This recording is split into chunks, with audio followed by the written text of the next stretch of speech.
लेकिन आत्मा का बोध जिसको हो जाए वो बिरला ही होता है। परमात्मा की कृपा से ही आत्मा का बोध होता है, अपने निज स्वरूप का बोध होता है। ये जीव अपने सत्य स्वरूप को जान पाता है, क्योंकि जीव का स्वरूप वो तभी जान सकता है जब उसके जीवन में कोई ये बताने वाले आ जाए कि भाई तो अविनाशी है, लेकिन अपने भूल के कारण जीव बना बैठा है। तो अविनाशी आत्मा है, तू अजन्मा है, लेकिन अज्ञानता में जन्म मरण में फंसा पड़ा है। तो जब अपने आत्म स्वरूप का यानी शुद्ध चैतन्य स्वरूप का, यानी जिसको परमात्मा भी कहते हैं, आत्म स्वरूप, शुद्ध आत्म स्वरूप, इसी को परम पिता परमात्मा का स्वरूप भी कहते हैं। इसलिए बोला है सत्य स्वरूपी नाम साहिब का, यानी जो सत्य स्वरूप है वही साहिब का नाम है और वही हमारा नाम है। सत्य स्वरूपी नाम साहिब का सो निज नाम हमारा, दोनों का एक ही नाम है। इसीलिए जब हम किसी भी गुरु से नाम दीक्षा लेने जाते हैं तो वो हमें हमारा निज नाम देता है, क्योंकि हमारा निज नाम और परमात्मा का नाम एक ही है, अलग अलग नहीं है। अगर किसी गुरु ने तुम्हें परमात्मा का नाम दे दिया जपने के लिए, ये कह के कि भाई तुम तो एक आत्मा हो, तुम तो एक जीव हो, तुम्हें परमात्मा का नाम जपना चाहिए, और उसने तुमसे जपवा दिया, तुम्हारा जन्म मरण का चक्कर कभी नहीं खत्म होगा। समझ लो, लोग परमात्मा का नाम समझ के 52 अक्षर जप रहे हैं। लोग सोच रहे हैं कि हम जो नाम जप रहे हैं वो परमात्मा का नाम है। ये मूर्ख कभी नहीं समझ सकते कि सत्य स्वरूपी नाम साहिब का, यानी सत्य स्वरूप ही साहिब का नाम है। सो निज नाम हमारा, वही मेरा नाम है। यानी जब गुरु तुम्हें कुछ देगा तो वो तुम्हें तुम्हारा निज नाम देगा। अगर उसने परमात्मा का नाम जपवा दिया तो बर्बाद हो जाओगे। निज नाम को जानना है। कबीर साहब समझा रहे हैं, 3 गुणों की भक्ति में भूल पड़ा संसार, और कहें कबीर निज नाम बिन कैसे लागे पार। अगर निज नाम के बिना कोई पार हो सकता तो कबीर साहब ये बात कहते ही नहीं। फिर तो ये कहते कि 3 गुणों की भक्ति में भूल पड़ा संसार, कहें कबीर परमात्मा के नाम बिन कैसे लागे पार। लेकिन साहिब जानते हैं कि परमात्मा का ऐसा कोई नाम है ही नहीं जो तुम्हें पार कर दे। क्यों? क्योंकि परमात्मा के करोड़ों नाम बना दिए इस मूर्ख जीव ने, इस मूर्ख इंसान ने अरबों खरबों नाम बना डाले। हिंदी के नाम, पंजाबी के नाम, उर्दू के नाम, फारसी के नाम, चाइनीज के नाम, जापानीज नाम, पुर्तगीज नाम, स्पेनिश नाम, डच नाम, फलाना नाम, ढिकाना नाम।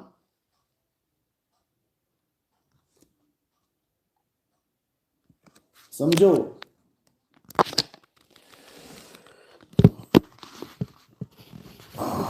आवाज आ रही है?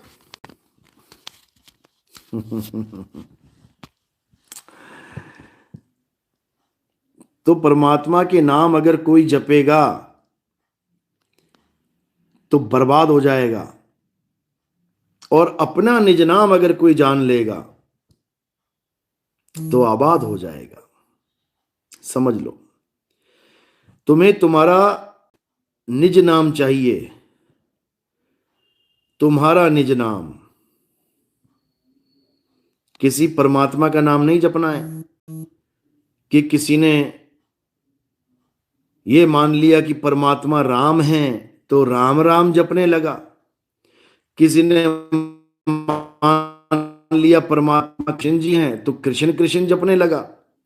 किसी ने मान लिया कि परमात्मा हनुमान जी हैं तो हनुमान हनुमान जपने लगा। किसी ने मान लिया कि परमात्मा शिव जी हैं तो शिव शिव जपने लगा। किसी ने मान लिया कि परमात्मा राधे है तो राधे राधे जपने लगा। बिल्कुल नहीं जपना है, बिल्कुल भी नहीं। परमात्मा का कोई नाम है ही नहीं जो जपने में आ जाए।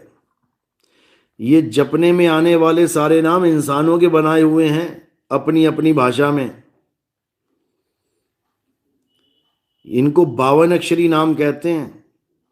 और कबीर साहब कहते हैं कि 52 अक्षरों को जपने से किसी का कल्याण होने वाला नहीं है। पानी पानी जपने से किसी की प्यास बुझने वाली नहीं है। राम राम जपने से किसी का काम मिलने वाला नहीं है। समझो। लग रहा रामपाल का चेला आ गया कोई। आपका मंत्र काल का है। अरे मोटी बुद्धि, काल का नाम ही बता दे, होता क्या है काल का नाम है? कबीर सागर में लिखा है कि ओम काल का नाम है। तो रामपाल जपवा रहा है कि हम जपवा रहे हैं? खुद काल का नाम जप रहा है और हमें कह रहा है कि आप काल का नाम जपवाते हो। हमारे शेर।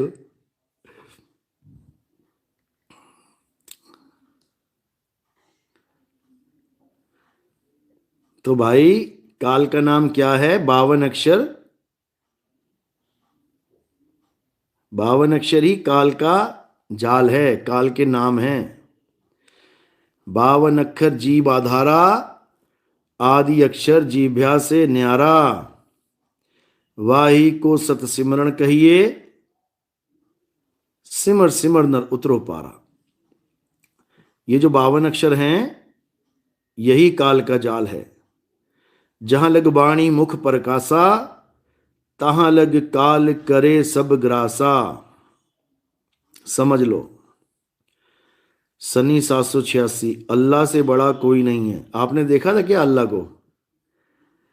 अल्लाह को देख के आए हो कि बड़ा है कि छोटा है? कैसा है अल्लाह? सुनी सुनाई बातों पे यकीन मत किया करो। सुनी सुनाई बातों पे सारी दुनिया यकीन करके बैठी है। ईसा मसीह कहते हैं गॉड से बड़ा कोई नहीं है। ईसाई भाई कहते हैं गॉड से बड़ा कोई नहीं है। हिंदू भाई कहते हैं राम से बड़ा कोई नहीं है। आप आ गए हो मुस्लिम भाई, कह रहे हो अल्लाह से बड़ा कोई नहीं है। सरदार सिख भाई कहते हैं वाहिगुरु से बड़ा कोई नहीं है। तुम पहले नाप ही लो एक बार जाके, कितना बड़ा है और कितना छोटा है अल्लाह वाहिगुरु गॉड खुदा। जब नाप लोगे तब आ जाना ये बताने कि वो कितना बड़ा है। बिना देखे मत बोलो कि वो बड़ा है कि छोटा है कि कैसा है।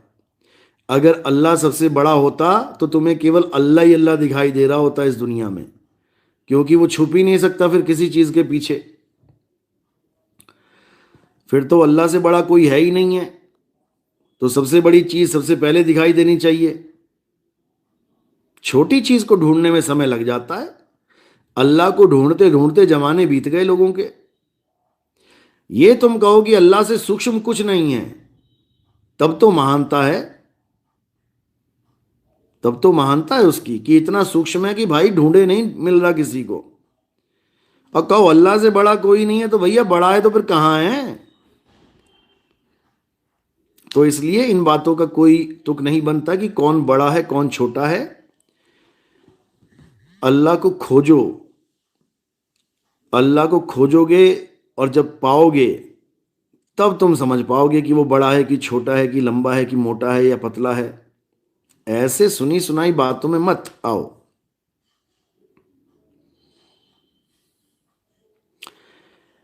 निशा चौधरी, आप भी भगवान की वजह से यहां बैठे हो ये सब बोल रहे हो। भाई साहब, भगवान की जिस दिन तुम्हें डेफिनेशन पता लग गई ना, उस दिन तुम्हारे मुंह से ये बात नहीं निकलेगी।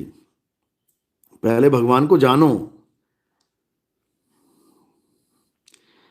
तू ही राम, तू ही रहीम, तू ही करीम, तू ही खुदा, तू ही कृष्ण। बिल्कुल सही लिखा है आपने, लेकिन इसको तत्व ज्ञान में समझोगे तब समझ में आएगा। कहने को सब कह देते हैं।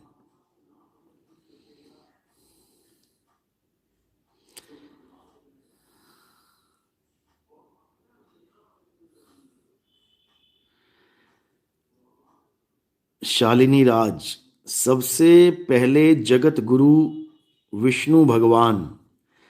अभी तुम्हें विष्णु भगवान की उत्पत्ति नहीं पता ना। देवी श्रीमद् देवी भागवत महापुराण पढ़ लेना शालिनी जी, तो आपको समझ में आ जाएगा कि विष्णु जी को किसने पैदा किया। जिसने विष्णु जी को पैदा किया है, ज्ञान भी उसी ने दिया है। तो विष्णु जी से भी पहले ज्ञानी कौन है? जो विष्णु जी को ज्ञान दे रहे हैं, समझे? और जो विष्णु जी को ज्ञान दिया है जिन्होंने, उससे भी बड़ा एक ज्ञानी है। अगर उसके बारे में जानना है तो अनुराग सागर पढ़ो। अनुराग सागर, जब अनुराग सागर पढ़ोगे तब तुम्हें समझ में आ जाएगा कि सबसे बड़ा गुरु कौन है।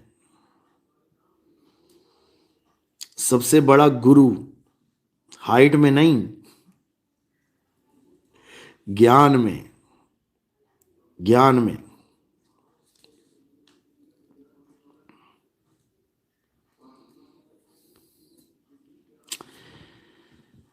सतनाम सतनाम सतनाम। तो इस बार 2026 में बहुत ही सुंदर प्रोग्राम हुए। शुरुआत ही इतनी अच्छी रही गाजियाबाद से। भव्य प्रोग्राम था। बहुत से नए भगत भी आए और पुराने भक्तों ने भी बहुत बढ़िया सहयोग दिया। कोई कमी नहीं रही प्रोग्राम में।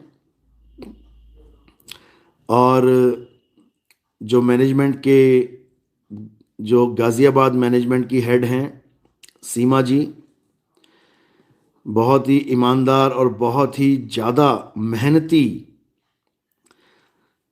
लेडी हैं। उन्हीं की मेहनत की वजह से 4 चांद लगे प्रोग्राम में। और परमात्मा की कृपा ऐसे ही होती रही तो गाज़ियाबाद का झंडा बहुत ऊंचा जाएगा, बहुत ऊपर तक जाएगा। और मैं चाहूँगा कि ये झंडा हर ज़िले में फहराया जाए। उसके लिए हमने बहुत ही विचार करके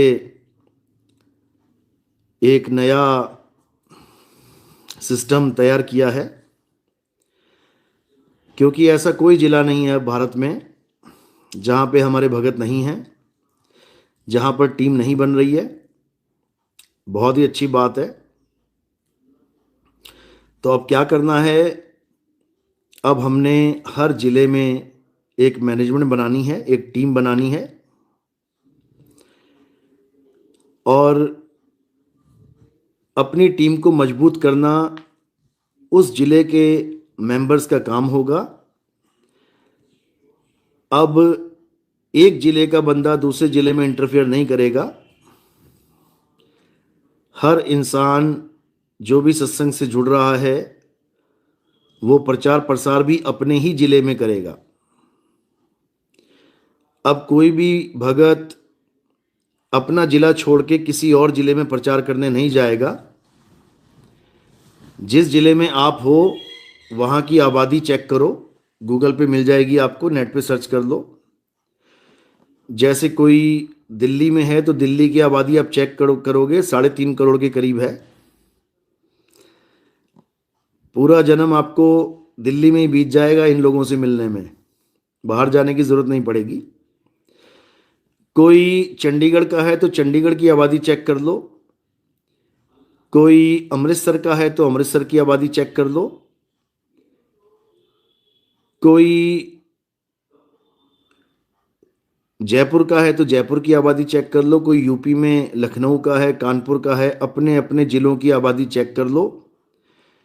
और ये टारगेट बना लो, ये टारगेट बना लो कि हमने कितने लोगों से रोज मिलना है। जब आप ये टारगेट बना लोगे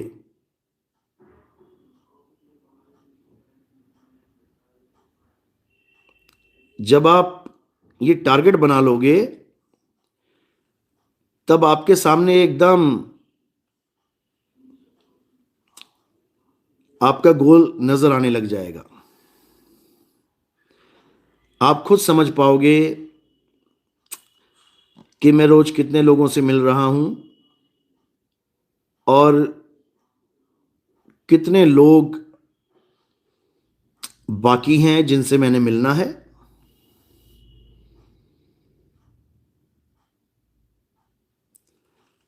उससे क्या होगा, एक तो आप बड़े आराम से प्रचार कर सकते हो जैसे आपकी सहूलत हो, और सबसे बड़ी बात कि आप वापस अपने घर पहुंच सकते हो शाम को।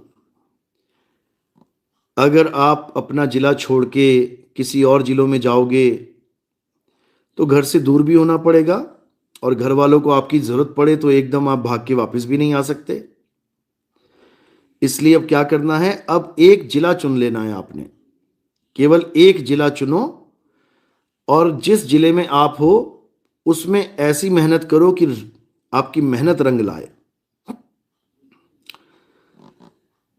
उसके बाद हर जिले में ये काम शुरू हो जाएगा। 1 से 2, 2 से 4, 4 से 8, 8 से 10, 10 से 100 भगत जुड़ जाएंगे और बहुत ही अच्छे लेवल पे जिला वाइज काम शुरू हो जाएगा। उसके बाद हर सत्संग हर जिले में होता ही है और बहुत ही अच्छी तरह से हर सत्संग होगा। पूरा सिस्टम बना दिया गया है, उसी सिस्टम से काम करना है। एक भी भगत अपना जिला छोड़ के किसी और जिले में नहीं जाएगा प्रचार के लिए स्पेशल। हाँ, कोई आसपास सत्संग है, कोई कहे जी मैं लखनऊ में रहता हूं लेकिन कानपुर में सत्संग है, मैं कानपुर में आना चाहता हूं, या मैं सीतापुर में आना चाहता हूं, तो कोई बात नहीं, सत्संग में आप आ सकते हैं। 200-300 किलोमीटर दूर, 500 किलोमीटर दूर सत्संग में आने की कोई मनाही नहीं है।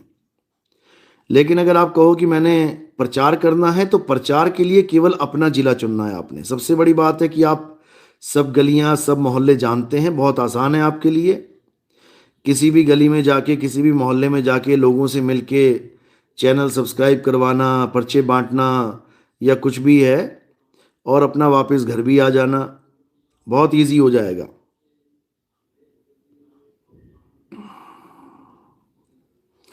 तो इसी बहाने एक बहुत ही अच्छी मुहिम चालू हो जाएगी और आपकी भाषा के लोग आपकी भाषा को समझेंगे। अब राजस्थान वाला बंदा या महाराष्ट्र वाला बंदा या एमपी वाला बंदा आके अगर पंजाब में प्रचार करेगा तो पंजाबी समझेगा।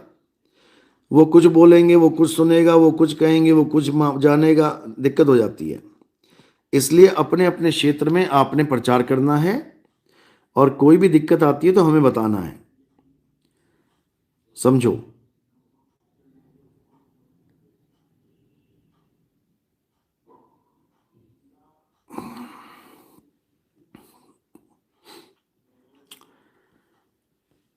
तो इसलिए अब ये नियम बना दिया गया है और इसको सबने फॉलो करना है, क्योंकि बहुत से लोग हैं जो प्रचार तो बहुत अच्छा करते हैं लेकिन उनके घर वाले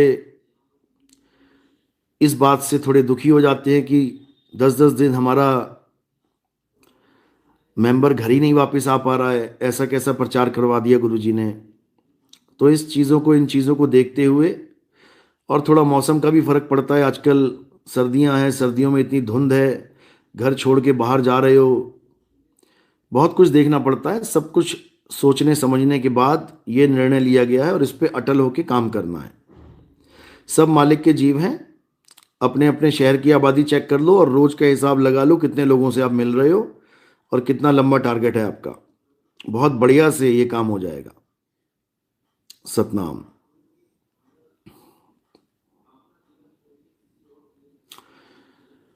और अब बहुत ही अच्छे अच्छे विवेकी हंस अब इस सत्संग से जुड़ रहे हैं और ऊंचे ऊंचे लेवल पे बैठे हुए लोग इस सत्संग को सुन रहे हैं, क्योंकि बहुत बहुत लोगों के पास जा जाके, बहुत गुरुओं के पास जा जाके लोग थक चुके हैं। वही घिसे पिटे 52 अक्षर, कोई कुछ पकड़ा रहा है, कोई कुछ पकड़ा रहा है, कोई कुछ पकड़ा रहा है। कान कोई सीधा पकड़ा रहा है, कोई टेढ़ा पकड़ा रहा है, कोई पीछे से पकड़ा रहा है, पकड़ा कान ही रहे हैं। कोई 52 अक्षर मुंह से जपवा रहा है, कोई 52 अक्षर श्वासों में जपवा रहा है, कोई कह रहा है दीवार पे 52 अक्षर लिख दो, कोई भी नाम लिख दो, राम, राधा, हरे कृष्णा, ओम, शिव, कुछ भी लिख दो, बस उसको देखते रहो, उसको देखो, जपो नहीं, सारा ध्यान उन अक्षरों में लगा दो। बताओ, इतने बड़े, क्या बोलूं मैं इन लोगों को, सारा ध्यान आत्मा में लगाना है, अक्षरों में नहीं, वो भी लिखने और मेटने वालों में तो बिल्कुल भी नहीं। इतना बुरा हाल हो चुका है, इतना बुरा हाल हो चुका है कि क्या बताया जाए। समझ से परे हो गई ये बात। क्यों? क्योंकि अभी दिखाई नहीं दे रहा कि जीवन बर्बाद हो रहा है। जिस दिन ये पता लग गया ना कि जीवन बर्बाद हो रहा है बिना आत्मज्ञान के, ये सारी गद्दियां वद्दियां छोड़ के, जितने भी गुरु बैठे हुए हैं सब छोड़ देंगे। अभी क्यों नहीं छूट रही इनकी गद्दियां? क्योंकि इनको लग रहा हम गुरुजी बन गए हैं, हम तो बहुत बड़े गुरुजी बन गए हैं, हमारी तो ऐशो मैश हो रखी है, लाखों करोड़ों का चंदा आ रहा है, मजे कर रहे हैं, घूम रहे हैं, फिर रहे हैं। अभी नहीं पता कि किस मुसीबत में पड़ गए हैं, अभी नहीं पता कि आगे 84 लाख का खेल है। और जिस दिन 84 समझ में आ गई तो देख लो कितने गुरुजी हमारे पास चेला जी बन के बैठे हुए हैं, कितने गुरुजी हमारे पास चेला जी बन के बैठे हुए हैं जिनके समझ में आ गई। अभी इन लोगों की समझ में नहीं आ रही है। जिस दिन काल का झटका लग गया ना, जिस दिन, उस दिन अकल आ जाएगी। अभी नहीं आ रही है क्योंकि अभी मजाक समझ रखा है इन लोगों ने अपने इंसान जीवन को, और दूसरों के इंसान जीवन को भी मजाक समझ रखा है। जिस दिन बुद्धि जाग गई, विवेक जाग गया, नींद नहीं आएगी रातों में, ये समझ लेना। तो इसलिए अब क्या करना है? अब आत्मज्ञान को जानना है। आत्मज्ञान बिना नर भटके, कभी काबा कभी काशी, जल में मीन प्यासी, मोहे देखत आवे हंसी। समझ लो। तो अब हर चीज को किनारे कर दो और बस आत्मज्ञान में रमण करो, आत्मज्ञान में रमण करो, बाकी छोड़ दो। ये मंत्र जंत्र तंत्र पूजा पाठ हवन यज्ञ ठीक है, जितना किया अच्छा किया, कुछ नहीं से कुछ भला किया, लेकिन इनसे बात नहीं बनेगी। गीता पढ़ना शुरू करो, गीता में अध्याय 3 17वां श्लोक पढ़ो, समझो उस बात को क्या कह रहे हैं, समझो, अपनी आत्मा में रमण करो। आत्मा में रमण कर लिया तो परमात्मा मिलेगा, काया में रम गए तो मन मिलेगा। संतो तन खोजा मन पाया, मन ही श्रोता मन ही वक्ता मन ही निरंजन राया। संतो तन खोजा मन पाया, ये मन ही निरंजन है, ये मन ही निरंजन है, ये मन ही कली काल है। समझो। अंकुरदास फरुखाबाद साहिब जी, मैं बिहार गया था, वहां पर रमेश यादव जी मिले जिनकी जटाएं भी थी, उनको आपके सत्संग समझाए। अब रमेश यादव जी भी आपके सत्संग सुन रहे हैं, वह भी आपसे जल्दी नाम दीक्षा ले लेंगे। बहुत अच्छी बात है। अभी जो नेपाल में गया था वहां पर भी काफ़ी जटाधारी बाबा लोग जिन्होंने इस बार नाम दीक्षा ली, उनके भी ज्ञान समझ में आया और सब कुछ त्याग के, सब कुछ छोड़ के अब निअक्षर गुरु की, शब्द गुरु की शरण में आए हैं। जिसके ज्ञान समझ में आ जाता है उसको कोई रोक नहीं सकता, वो लोकलाज से परे हो जाता है, उसको लोकलाज से कोई मतलब ही नहीं रह जाता, लोकलाज वाला कोई खेल ही नहीं है। अच्छे से समझ लो। और बड़े बड़े गुरुओं के चेले, 50-50 साल पुराने राधा स्वामी जी के चेले अब इस ज्ञान को समझ रहे हैं, इस ज्ञान को जान रहे हैं, नाम दीक्षा लेके घर बैठ के भक्ति कर रहे हैं।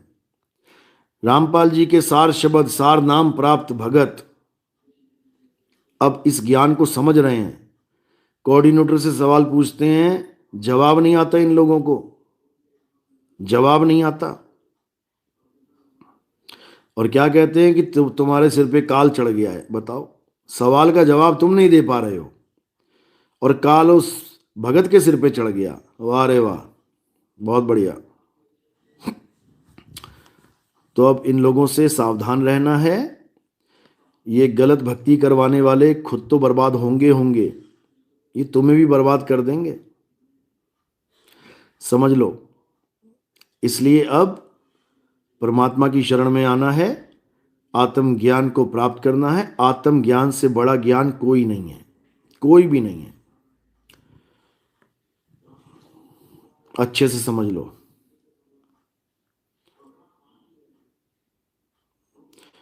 नाथुदास साहिब बंदगी सतनाम, महावीर वैष्णव जय सतनाम, मोना सतनाम, साहिब बंदगी, साहिल भारद्वाज जय सतनाम, दिया सतनाम सतनाम, सुरेश चंद्रा जय सतनाम, हुक्मा राम जय बंदी छोड़ की,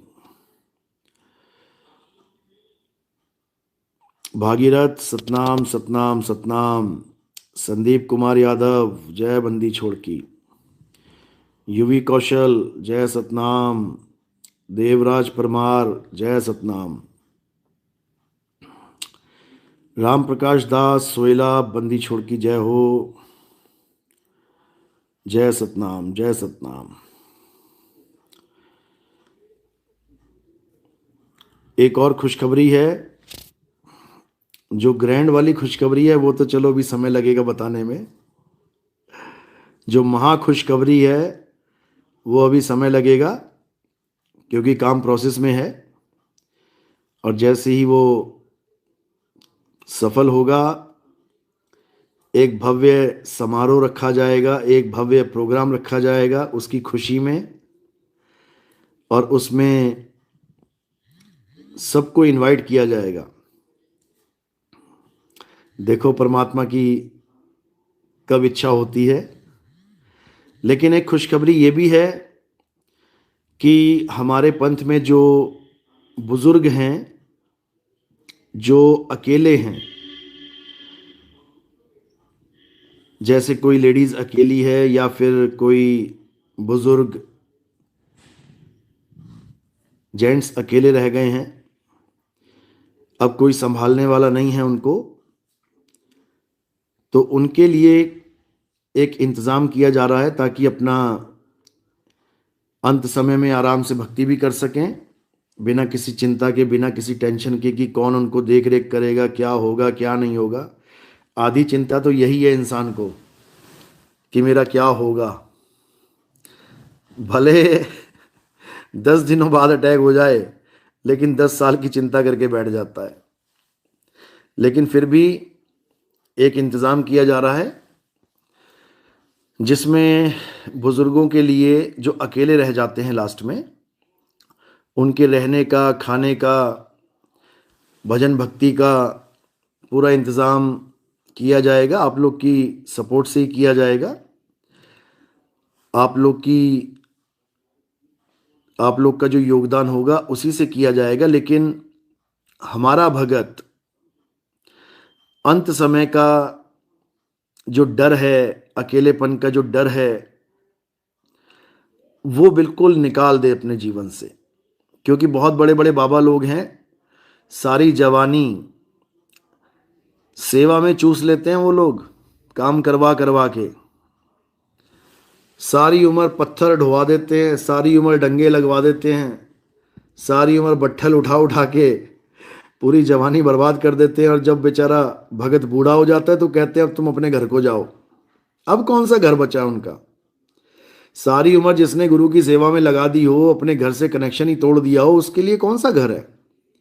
ये बड़े बड़े आश्रम बना देंगे, बड़े बड़े स्नैक बार, बड़े बड़े भोजन भंडार, बड़े बड़े तिगड़म फिगड़म सब बना देंगे, लेकिन एक अपने ही भक्तों के लिए एक ऐसा आश्रम नहीं खोल सकते जहां पर सब जवान उनकी सेवा करें।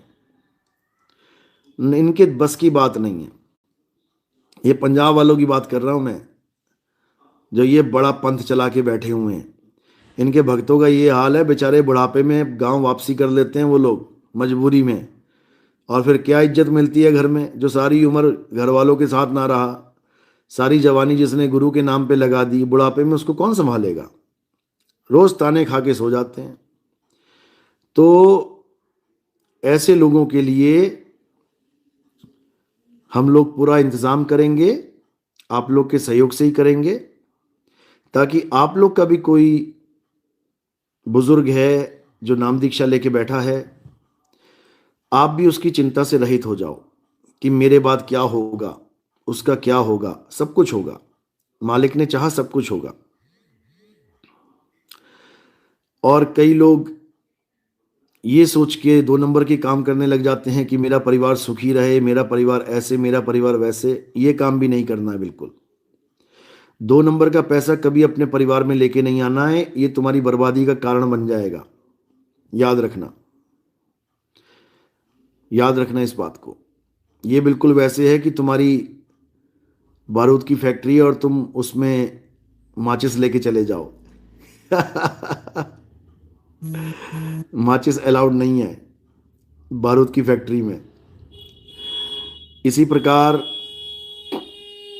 तुम्हारा अच्छा खासा घर है, अच्छा खासा परिवार है, अच्छी खासी नौकरी है, बढ़िया सब कुछ चल रहा है, लेकिन तुम हराम की कमाई अगर तुम अपने घर ले आओगे तो समझ लो कि तुमने बारूद के ढेर पे बैठ के माचिस लगा दी है। तो ये काम नहीं करना है भाई, तबाही मच जाएगी तुम्हारे घर में, बच्चे बिगड़ जाएंगे, बीमारियां आ जाएंगी, और जो पैसा तुमने 2 नंबर में कमाया है वो डॉक्टरों के पास, वकीलों के पास निकल जाएगा। इसलिए ईमानदारी की रोटी खाओ, भले एक सब्जी कम खा लो कोई बात नहीं, एक रोटी कम खा लो कोई बात नहीं, लेकिन मालिक की रजा में रहो, ईमानदारी से जीवन जियो। सतनाम सतनाम। गणेश साहिब बंदगी सतनाम। नीलेश जय सतनाम। सुनीता जय सतनाम, जय सतनाम, जय बंदी सतनाम सतनाम।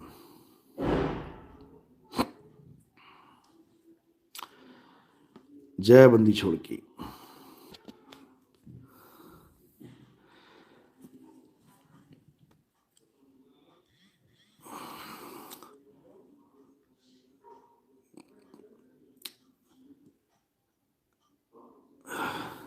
जय सतनाम, जय सतनाम। महावीर दास साहिब बंदगी सतनाम। शालू साहिब बंदगी सतनाम सतनाम। जयंत महंत सतनाम सतनाम सतनाम। गुरुजी संत रामपाल जी के शिष्यों से वाद विवाद हुआ, होता रहता है, कोई बात नहीं। ज्ञान अज्ञान का झगड़ा हमेशा चलता रहता है, ये सदा से चलता रहा है और चलता रहेगा। हमारा काम है सत्य का परचम लहराना, हमारा काम है सत्य बताना। कोई माने ना माने ये उसकी मौज है, हम किसी को मनवाने नहीं आए, हम केवल बताने आए हैं। हम बताने आए हैं कि सत्य क्या है। अगर हमारी बात समझ में आ गई तो अच्छी बात है, नहीं तो अज्ञानता तो लेके बैठे ही हैं, कोई बात नहीं। और सबसे बड़ी बात है कि परमात्मा अच्छे से जानता है कि इन लोगों से कैसे काम करवाना है। मैंने इन लोग को पहले ही कहा था कि भाई नितिन दास के साथ अगर तुम डिबेट करोगे तो तुम्हारे जीवन से मैं निकलने वाला नहीं हूं, क्योंकि नितिन दास अगर किसी के जीवन में घुस जाए तो वो निकलता नहीं है। या तो प्यार से याद करो या फिर गालियां दे के याद करो।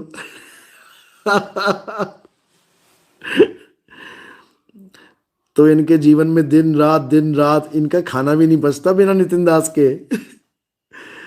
अब ये रामपाल रामपाल कम करते हैं और नितिन दास ज्यादा करते हैं।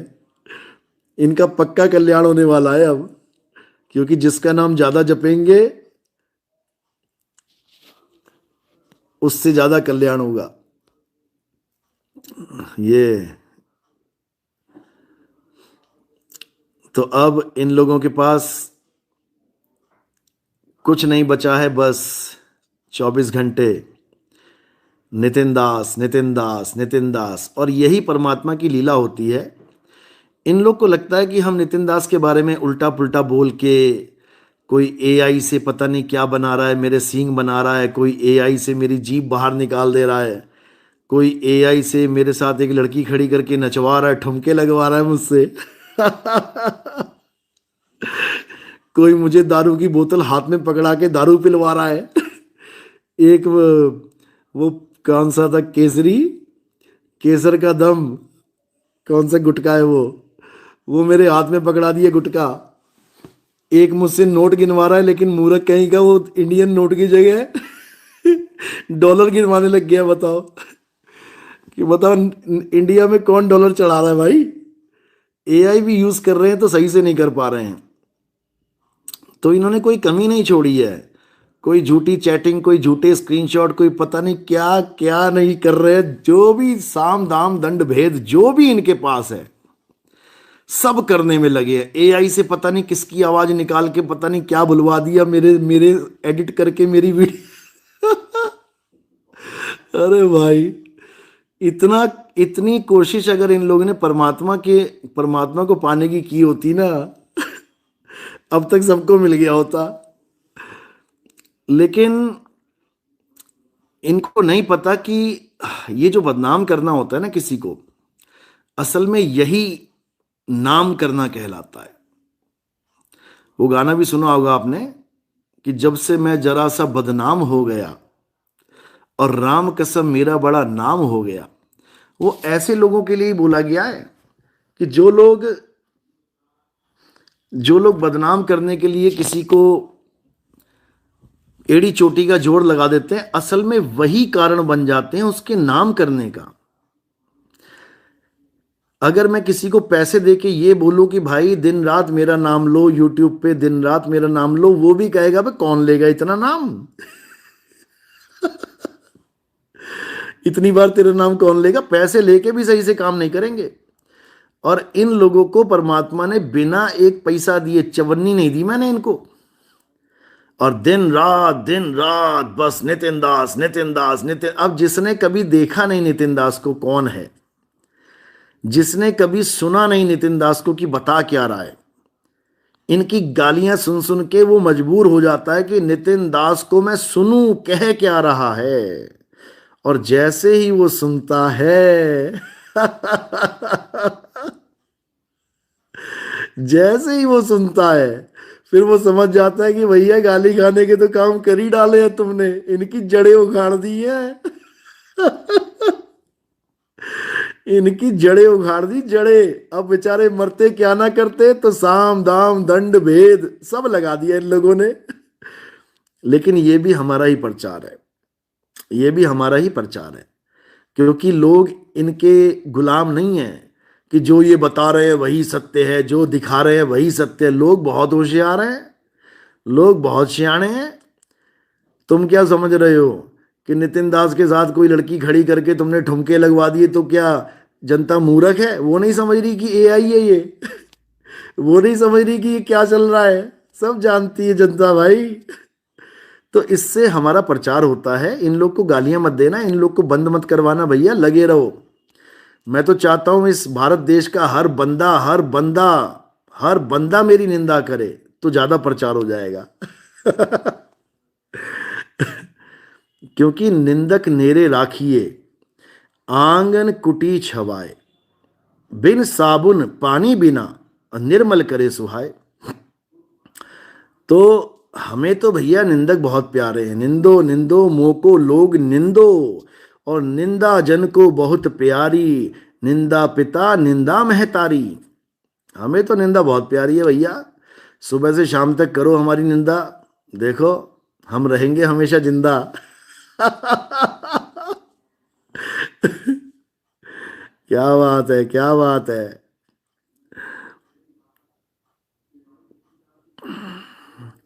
मुकेश, बूंद समाना समुद्र में जानत है सब कोई, समुद्र समाना बूंद में बूझे बिरला कोई।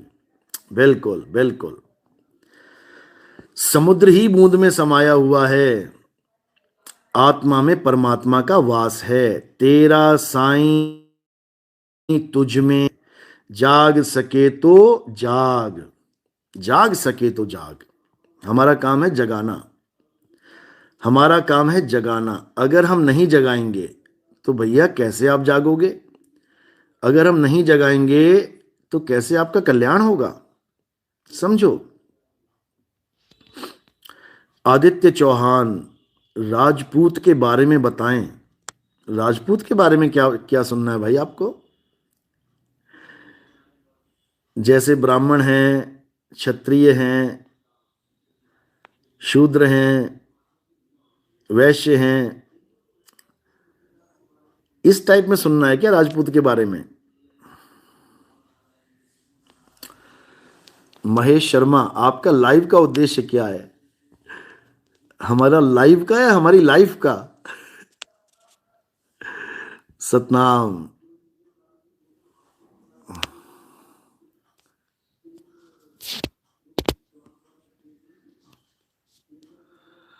जय सतनाम, जय सतनाम।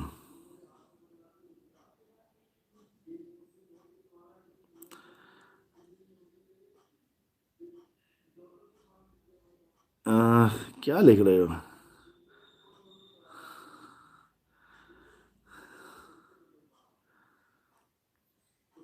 जय सतनाम। Piyush Chaudhary, good evening sir, how are you? I am fine. आप कैसे हो? रामपाल शाक्या, मेरे मुक्ति दाता जी, राम है दाता मुक्ति का, संत जपावे नाम। जय सतनाम। अनीता सैनी, सतगुरु का दर बड़ी कृपा से मिलता है। जय सतनाम। अनिल पासी, साहिब बंदगी सतनाम। मुकेश, वाह मेरे साहिब वाह, जय सतनाम। अनिल दास, गुरुजी प्रणाम। अनिरुद्ध कुमार, मिर्जापुर आ रहे हैं मेरे गुरु भगवान।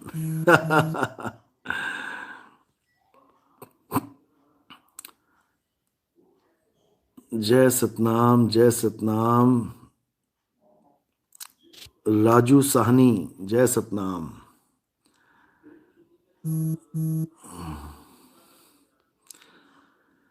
ऐसा सतगुरु हम मिलया, भव सागर के बीच, खेवट सबको खेवता, क्या उत्तम क्या नीच। क्या बात है। उत्तम और नीच कोई नहीं होता है, ये तो सत्य है। लेकिन जो मन है ना, ये मन, ये बहुत शातिर है, बहुत शातिर है। ये नीच से भी नीच हरकत करने से बाज नहीं आता। ये मन बहुत शातिर है। इसी मन को सामने रख के बहुत से संतों ने कई वाणियां बोली हैं, जिसमें उन्होंने फटकार भी लगाई है। जीव को नहीं, इस मन को फटकार लगाई है। जीव तो मालिक के हैं। सतनाम, सतनाम। शैतान 090, ओशो जैसे हो आप।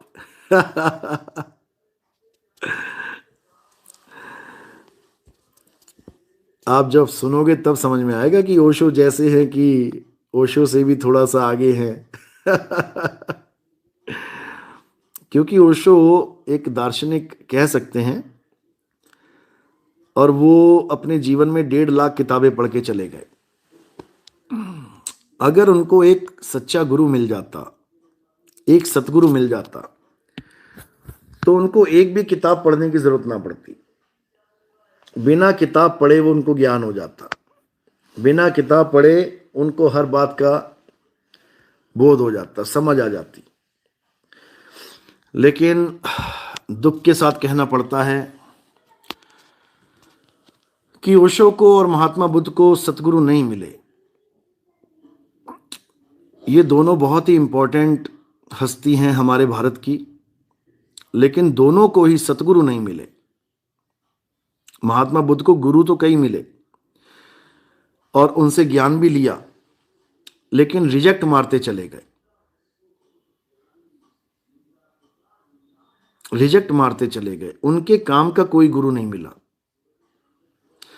हार के उन्होंने श्वासा को ही साध लिया, बस यही गलती कर दी। और ओशो ने भी यही किया। ओशो ने भी बुद्ध को फॉलो किया, बुद्धत्व को फॉलो किया और सत्य को नहीं जान पाए।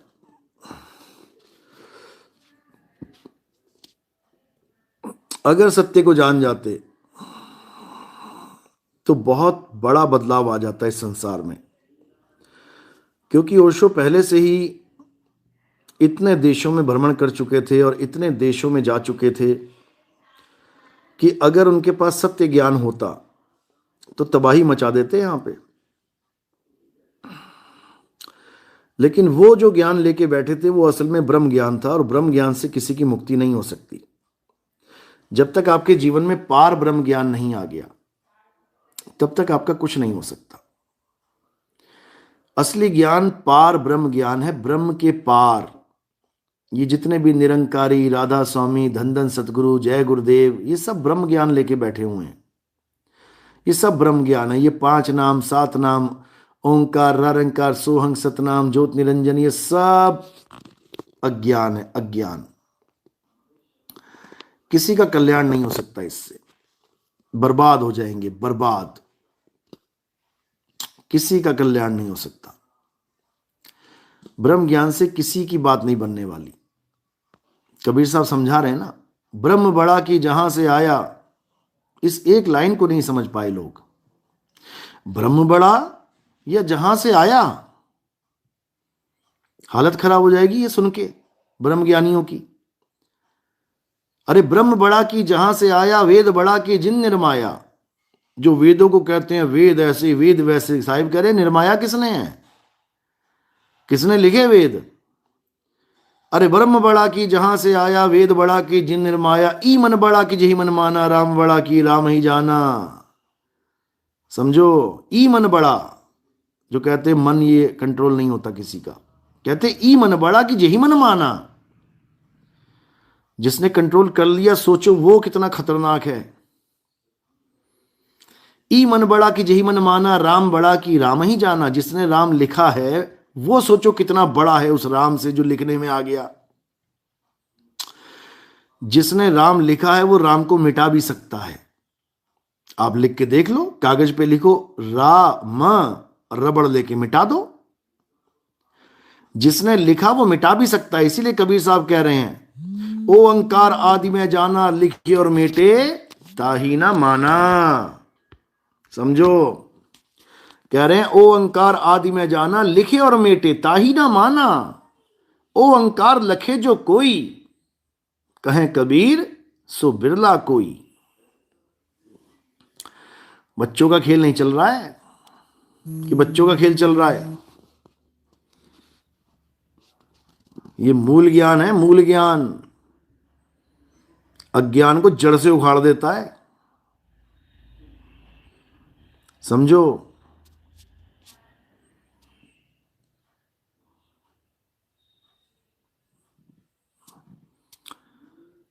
राम प्यारी साहिब जी, ओशो अगर पार ब्रह्म ज्ञानी होते तो आप हमें कब मिलते। चलो अब मिल गए हैं, मालिक की कृपा है, अब मेल हो गया है। अब समझ लो सत्य ज्ञान क्या है, क्योंकि ये बार बार नहीं मिलेगा। हमारा ज्ञान सुन के सबसे पहले लोग विरोध करते हैं। क्यों करते हैं?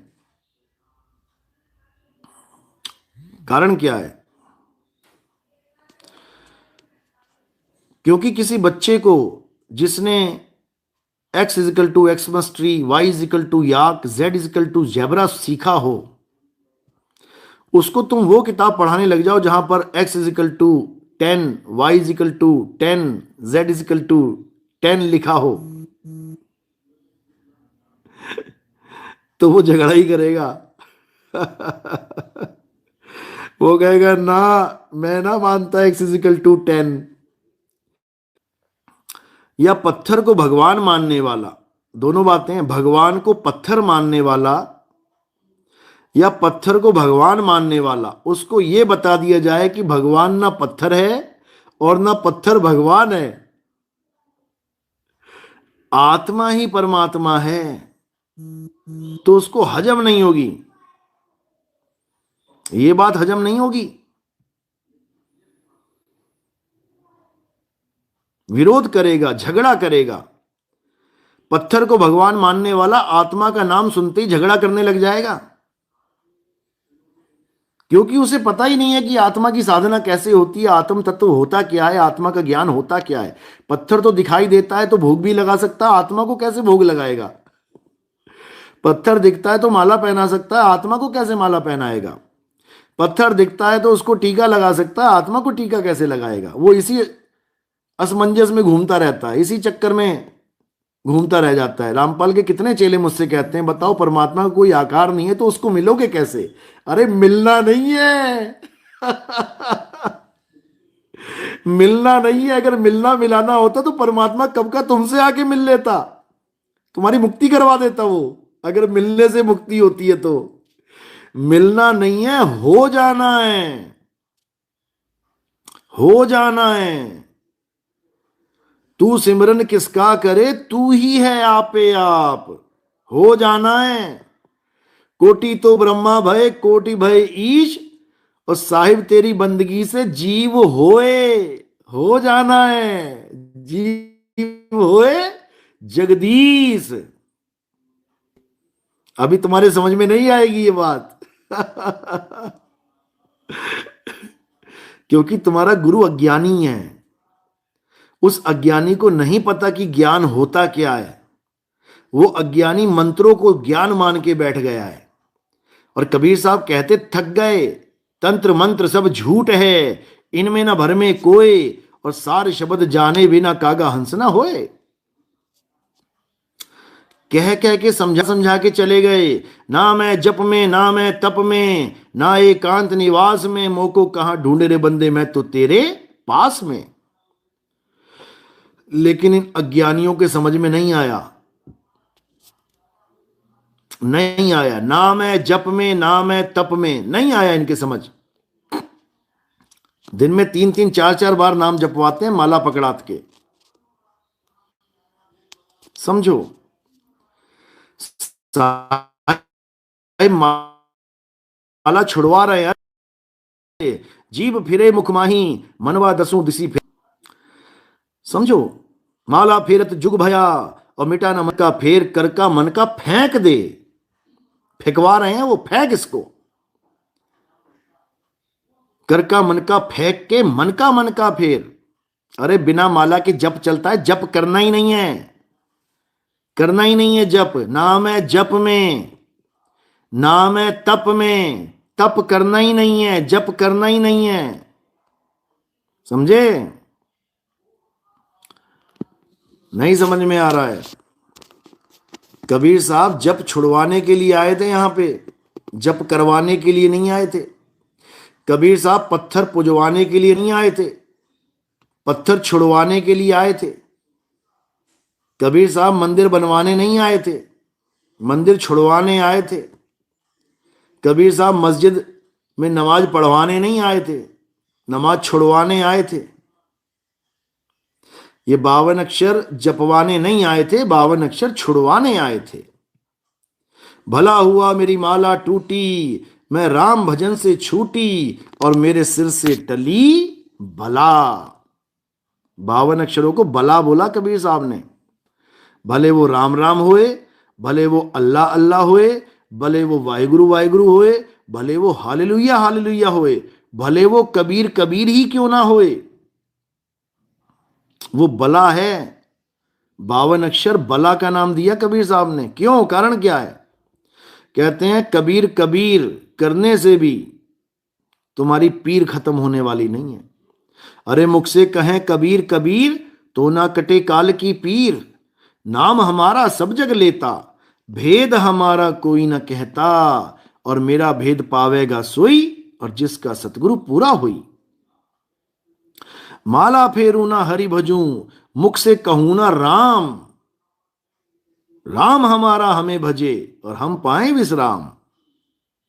लेकिन सबके समझ में नहीं आती है ये 52 अक्षरों की लीला। अरे 52 अक्षर जीव आधारा, आदि अक्षर जीभ्या से न्यारा, वाही को सत्सिमरण कहिए, सिमर सिमर नर उतरो पारा। समझो। जायद सैयद, अस्सलाम वालेकुम भाईजान। वालेकुम अस्सलाम। हिंदू मुस्लिम इनमें कोई भेद नहीं है, बस साकार निराकार का खेल चल रहा है। साकार और निराकार का ही खेल चल रहा है केवल। इसके बारे में आने वाले सत्संगों में पूरा खुलासा कर देंगे, साकार निराकार है क्या, एक एक बात समझा देंगे। समय आ गया है, एक एक बात समझ में आएगी।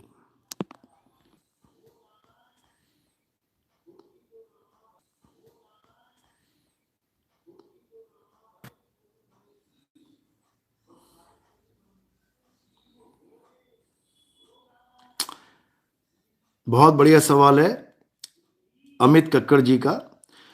भैया, मन हर समय किसी ना किसी व्यक्ति या वस्तु का सिमरन या ध्यान करता ही रहता है, तो परमात्मा का सिमरन बिना शब्दों और ध्यान, बिना गुरु का ध्यान किए कैसे होगा?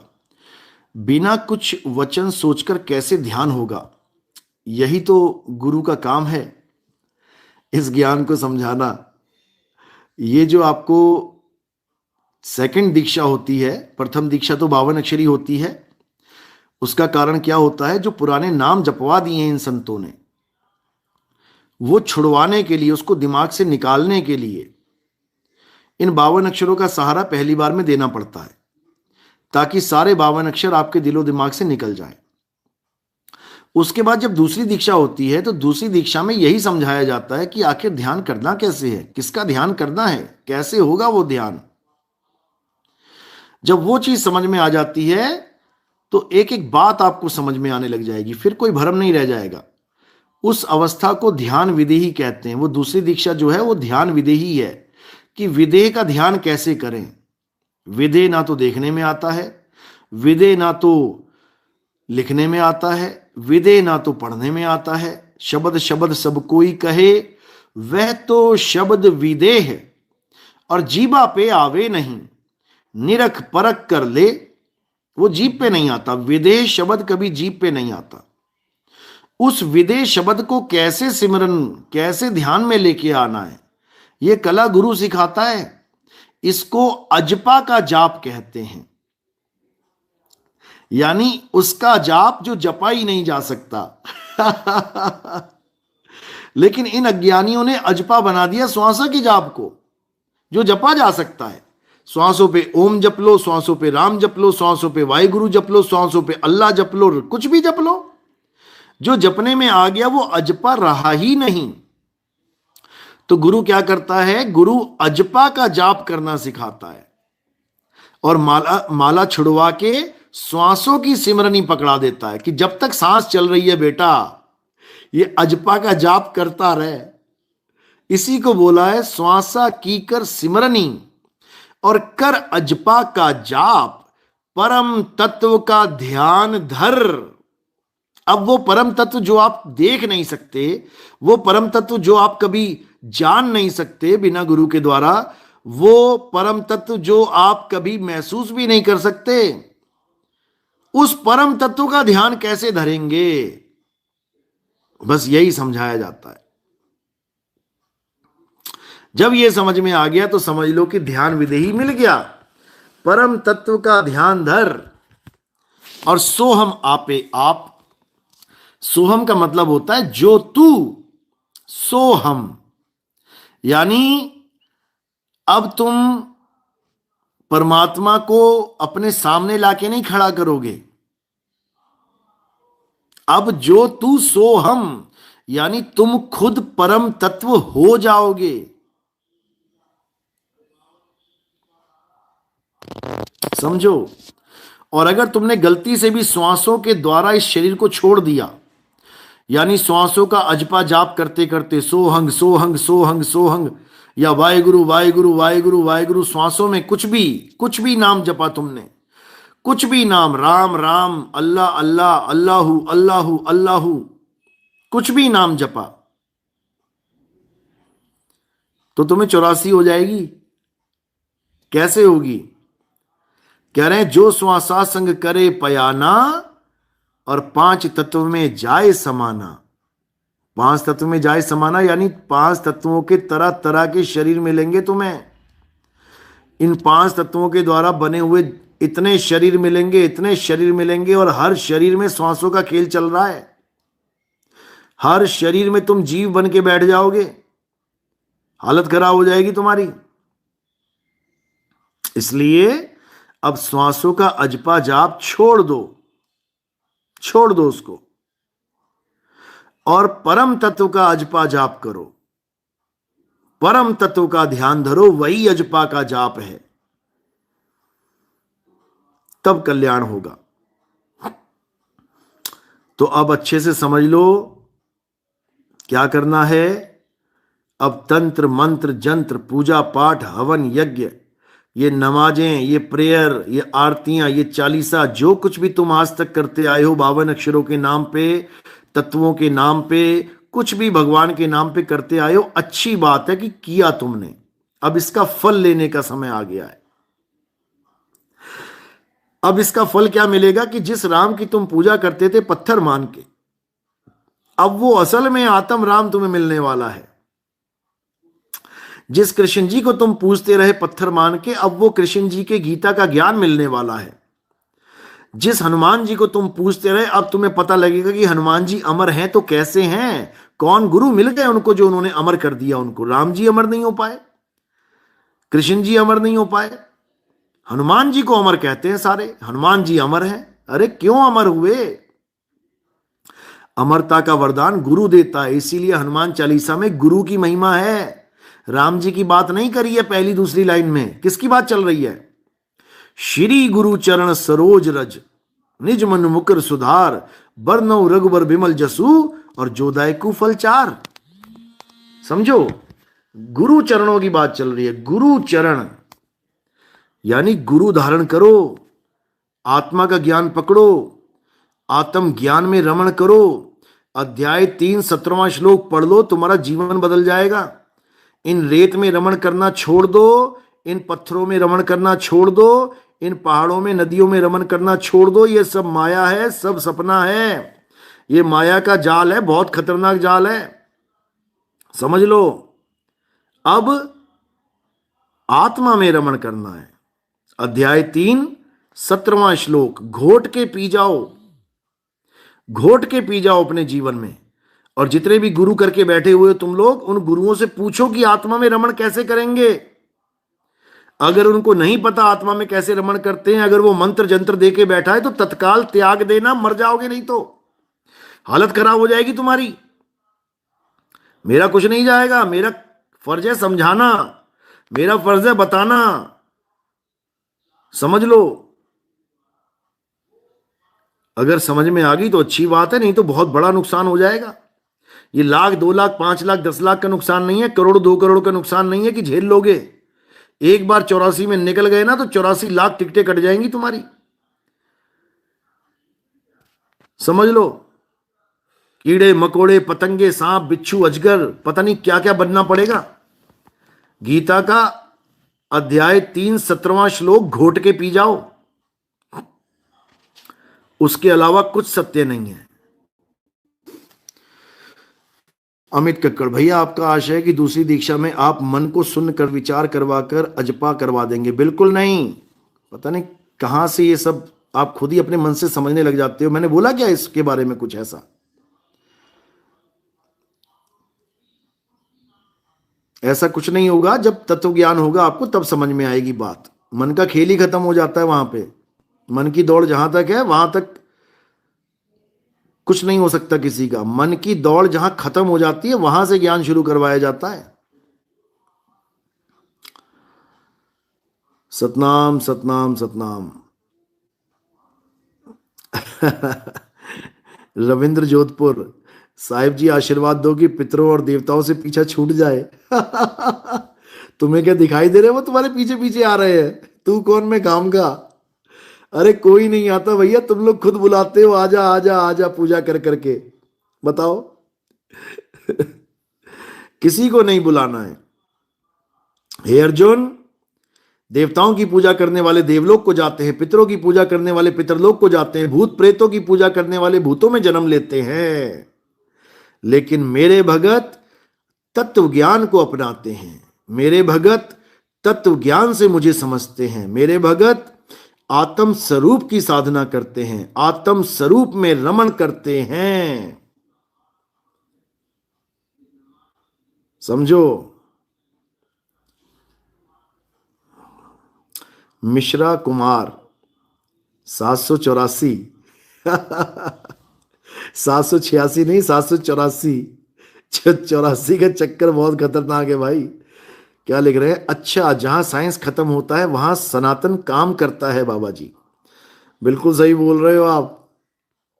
जहां साइंस खत्म होता है वहां सनातन काम करता है, समझ लो। क्योंकि असल में साइंस क्या है? साइंस केवल एक खोज का नाम है। खोज, खोजते रहो।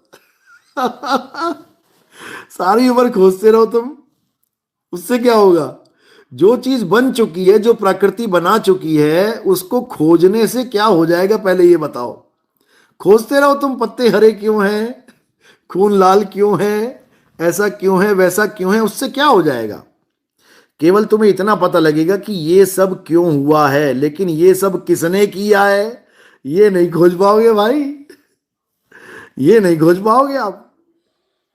समझ लो, किसी ने पूरी दुनिया रच के छोड़ दी और साइंस खोजता फिर रहा है, यार किसने बना दी, किसने बना दी, कैसे बना दी, क्या कर दिया। खोजते रहो। प्रकृति के चरणों की धूल भी नहीं है साइंस। इतने अनसुलझे रहस्य है कि साइंस भी चक्कर में पड़ा हुआ है, ऐसा हुआ तो हो कैसे गया। समझो, समझो। अनूप कुमार, बाबा जी सनातन धर्म सभी धर्मों से अच्छा कैसे है? आई मीन क्यों अच्छा है? सनातन धर्म दूसरे धर्मों से, पहले तो ये समझ लो भाई साहब कि धर्म कोई और है ही नहीं है, सनातन ही धर्म है। सनातन के अलावा और कोई धर्म है ही नहीं है। सनातन के अलावा पंथ हैं, सनातन के अलावा समुदाय हैं, सनातन के अलावा मान के चलो कि गुटबाजियां हैं, लेकिन सनातन के अलावा कोई धर्म नहीं है। सनातन ही एकमात्र धर्म है इस पूरे विश्व में, इसके अलावा और कोई नहीं है। और सनातन का मतलब ये नहीं है कि पूजा पाठ करने वाला धर्म सनातन धर्म कहलाता है, बिल्कुल भी नहीं। सनातन धर्म का मतलब क्या है कि आत्मा को ही सनातन कहते हैं। अध्याय 2 24वां श्लोक पढ़ लेना गीता में ही। अध्याय 2 24वां श्लोक कोई टाइप करके लिख दो भाई कमेंट्स में, ताकि इन लोग को याद रहे। अध्याय 2 24वां श्लोक पढ़ लेना। सनातन की डेफिनेशन क्या होती है लोगों को ये भी नहीं पता है। जो अछेद्य है, जो अदाह है, जो अडोल है, अचल है, चलता नहीं है सनातन कभी। यानी आज तक जिनकी पूजा की जा रही है सनातन धर्म में, वो सब चलने फिरने वाले लोग हैं। चलता राम की पूजा की जा रही है सनातन धर्म में अज्ञानता के कारण, जबकि सनातन धर्म उसको कहते हैं जो अचल की पूजा करे, जो अचल को जाने। अचल, अचल। जैसे दो संपत्ति होती हैं, एक चल संपत्ति, एक अचल संपत्ति। तो जो चल संपत्ति होती है, अगर आप उसके पुजारी हो तो आप सनातन के पुजारी नहीं हो, और अगर तुम अचल के पुजारी हो तो भाई साहब आप पक्के सनातनी हो। सतगुरु के लक्षण कहूं अचल, अचल यानी उसकी पूजा करवा दे जो अचल है, समझ लो। तो कह रहे सतगुरु के लक्षण कहूं अचल विहंगम चाल, और हम अमरापुर ले गए ज्ञान सबद सरघाल। समझ लो। तो जब तक ये समझ में नहीं आएगा अचल, जब तक कुछ समझ में नहीं आएगा ऐसे ही भटकते फिरोगे। मिश्रा जी, अच्छा आपके पिताजी काल्पनिक हैं ये मान लूं, आपको अभी तक यही नहीं पता कि ये पूरी दुनिया ही काल्पनिक है। आप अपने माता पिता को अगर अपने माता पिता मान के बैठे हो तो आपसे बड़ा नादान इस दुनिया में कोई नहीं है। उमा कहूं मैं अनुभव अपना, सत हरि भजन जगत सब सपना। आपको जन्म जन्म बीत जाएंगे मेरे पिताजी ढूंढने में। इस काया के पिताजी तो ढूंढ लोगे, लेकिन मेरा पिता ढूंढना तुम्हारे बस की बात नहीं है मिश्रा जी। बुल्ले शाह को भी किसी ने ऐसे ही कह दिया था कि तुम्हारे पिताजी। कह रहा कौन से पिताजी? अरे आदम हम सब के पिताजी है, तेरा होगा मेरा नहीं है। तो बुल्ले शाह ने क्या कहा? ना मैं भेद मजबदा पाया, ना मैं आदम हब्बा जाया, ना मैं अपना नाम तराया, बुल्ला की जाना मैं कौन। समझो। अभी बच्चे तुम्हारी बस की बात नहीं है हमारी बातें समझना। थोड़े बड़े हो जाओगे ना फिर समझ में आएंगी तुम्हें। परमात्मा जल्दी बड़ा करे। चलो, तो आज का सत्संग यही समाप्त करते हैं। 1 घंटा 5 मिनट हो गए हैं, थोड़ा और भी काम करना है। अब कल मिलेंगे। साहिब बंदगी सतनाम, जय बंदी छोड़ की जय सतनाम। कल मेरठ में मुलाकात होगी। अगर कोई मेरठ आना चाहता है, नाम दीक्षा लेना चाहता है, आसपास का कोई भगत रह गया हो, वो आ सकता है। मेरठ का संपर्क जो है आप मुझे मैसेज कर सकते हैं, संपर्क मिल जाएगा 9256111007। महाराष्ट्र का प्रोग्राम फिक्स हो चुका है, बेंगलोर का प्रोग्राम फिक्स हो गया है। बहुत जल्दी आपको सारे प्रोग्राम बता दिए जाएंगे। महाराष्ट्र, बेंगलोर यानी कर्नाटक, यूपी, ये सारे प्रोग्राम सेट हो चुके हैं और बहुत जल्दी आपको सारे प्रोग्राम बता दिए जाएंगे। साहिब बंदगी सतनाम। अब कल लाइव आएंगे, कल मिलते हैं। जय बंदी छोड़ की जय सतनाम।